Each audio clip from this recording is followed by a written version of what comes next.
There's a whole bunch of pictures here. How are you? Terry, nice to meet you. Yeah. It's very quiet. Hey. Are people supposed to be excited or something? Oh,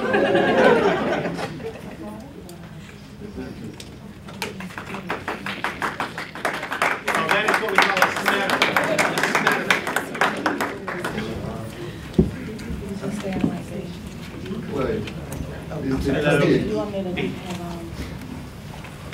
Hello, how are you? Great. I'm Clay. Nice to meet you. Nice to meet you, Veronica. Look at this. You got a law. They're all coming. I know, and I dressed for the occasion. You look very nice. Thank you so much. What are we filing for today? The 2nd District, U.S. Congress. All right. Do you have your notices and papers? I have a lot.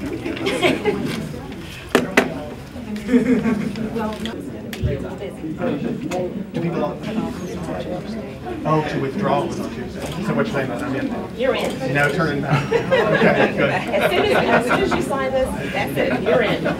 So, There it is. there it is.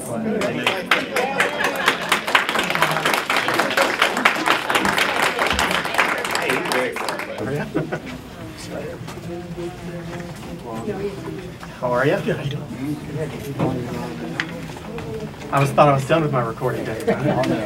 One more time.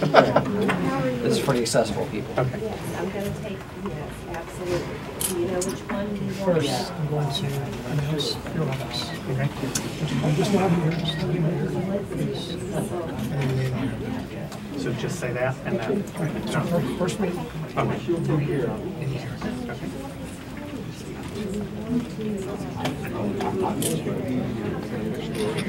U.S. House. U.S. House of Representatives, District 2, Clay Aiken. This is my 2nd grade teacher. I'm lucky to be here with my mother, my family, and a lot of the incredible teachers who I've had over the years growing up here in North Carolina and Wake County schools.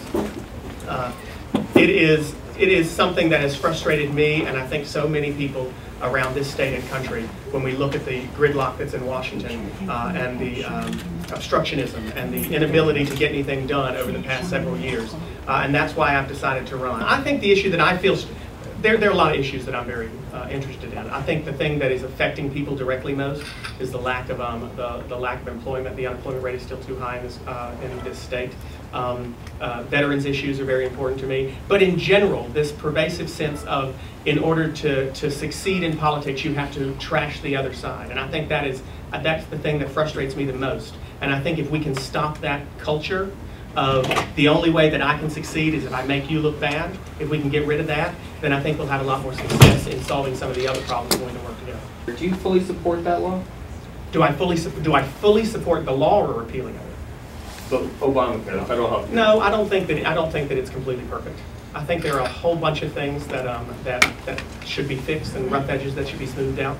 I think that's a problem that Democrats in general have. Is an inability to recognize the fact that a lot of people do have problems with that particular law. There are a lot of people who have a lot of problems with a lot of parts of it. That said, the number of things that are positive about the law, we don't talk about enough.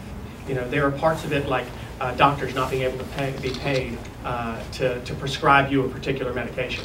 Like hospitals now having to tell you what they're charging you for and how much they're charging you for. A lot of parts that we don't talk about enough that I think need to get more light on them. For that reason, I believe that the law, if we look at it as a whole, has some deficiencies. But those are deficiencies that can be addressed without throwing out some really, really important protections for people. Recently, Renee Ellmers accused you of San Francisco politics and San Francisco values. So your response to her most recent Can you tell me what that means? Listen, I've grown, everybody up here knows I've been here my entire life. I've lived in North Carolina my entire life. My mom won't let me have anything but North Carolina values. And so I'm not exactly sure what that means. I'd love for her to explain exactly what she means by that. But I know myself, and I know that I'm from North Carolina proudly, and that's who I am. That's what's inside me. Can I ask your mother something? Sure. I mean, did you ever expect this, that he would run for Congress? I mean, did it ever come to your mind as he was growing up, or even when he was in his 20s? Well, every parent says their child's going to be president one day. But no, I used to tell him, use your voice. I don't think this was what I was thinking, but he's using his voice.